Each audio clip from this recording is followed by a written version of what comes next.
सातारा नगरपालिकेच्या उपनगराध्यक्षपदावर खासदार उदयनराजे भोसले यांचे विश्वासू डीजी बनकर यांची वर्णी लागली। काल स्वीकृत नगरसेवकांची नावे जाहीर झाल्यानंतर उपनगराध्यक्ष कोण होणार याकडे सातारकरांचे लक्ष लागले होते। नेमकी कोणाची वर्णी लागेल अशी चर्चा असतानाच धक्कातंत्र वापरण्यात माहीर असलेल्या खासदार उदयनराजे भोसले यांनी आज सकाळी नगरपालिकेत एंट्री करत आपले विश्वासू डीजी बनकर यांचा उपनगराध्यक्षपदासाठी अर्ज दाखल केला। त्यामुळे सातारा नगरपालिकेच्या उपनगराध्यक्षपदी डीजी बनकर यांचे नाव जाहीर झाले। यावेळी खासदार उदयनराजे भोसले यांच्या समवेत पक्षप्रतोद निशांत पाटील, नगरसेवक सागर पावशे, विजय बडेकर यांच्यासह कार्यकर्ते उपस्थित होते।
Thank you.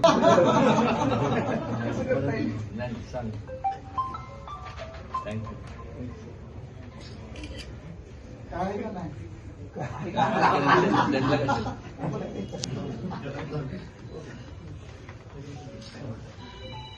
तुमची सही काय लागते